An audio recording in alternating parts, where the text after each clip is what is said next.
ఏదో తప్పును చేసి బిడ్డను కనుంటుంది. అందుకే ఆ బిడ్డను వదిలించుకుని ఉంటుంది. ఈ మధ్యకాలంలో కొంతమంది అలాగే చేస్తున్నారు బామ్మర్ది. కళ్ళు మూసుకుపోయి తప్పులు చేయడం, ఆ తర్వాత బిడ్డను కని వాళ్ళని అనాథలు చేయడం సర్వసాధారణమైపోయింది.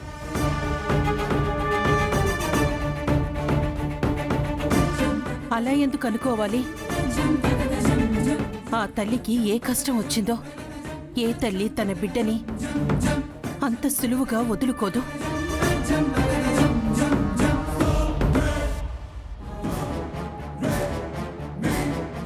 ఎవరికే సమస్యలున్నాయో ఎవరికి తెలుసు? ఆ మహాతల్లికే సమస్య వచ్చిందని బిడ్డను వదిలేసి వెళ్ళిపోయిందో. కానీ ఇదంతా మనకెందుకురా? అలా అంటావేంటమ్మా? ఇది మానవత్వానికి సంబంధించింది.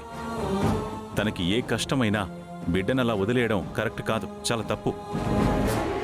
ఇప్పుడు ఆ బిడ్డ గతేం కావాలి?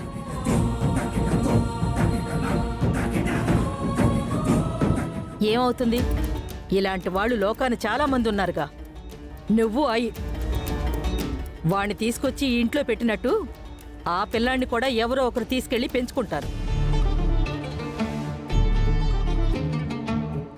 ఈ విషయంలో మనం చాలా గ్రేట్ నానమ్మ. ఈ ఇంట్లో 2 అపరిచితులు పెరిగారు.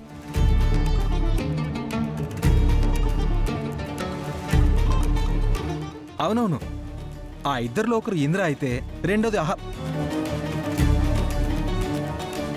బావా, అహల్య అనామకురాలు కాదు, నా భార్య, ఈ ఇంటి కోడలు.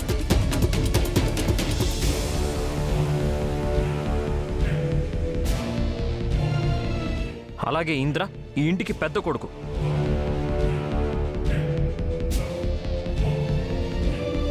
మళ్ళీ వాడి ప్రస్తావన ఎందుకురా? వదిలేయమని చెప్పాను కదా. ఇంతకీ ఆ బిడ్డను ఏం చేశారు గౌతమ్? ఇంకేం చేస్తారు నాన్న? ఏ ఆర్ఫన్ సొసైటీకో ఆ బిడ్డనిచ్చి వదిలించుకొని ఉంటారు. నేనంత తేలిగ్గా వదులుతానా? ఆ బిడ్డ తల్లి ఎక్కడుందో వెతికి బిడ్డతో సహా ఇంటికి తీసుకొచ్చాను.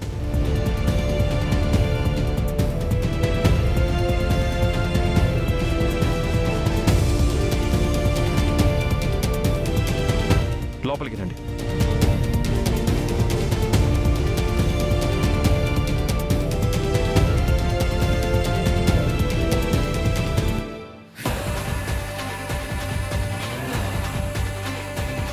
ఎందుకురా తన ఇంటికి తీసుకొచ్చావు?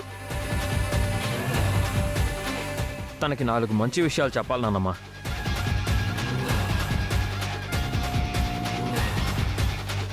ఆ మంచి విషయాలేవో హాస్పిటల్లో చెప్పొచ్చు కదరా.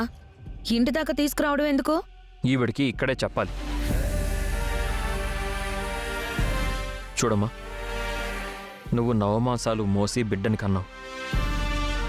బిడ్డ పుట్టగానే వదిలి వెళ్ళిపోయావు.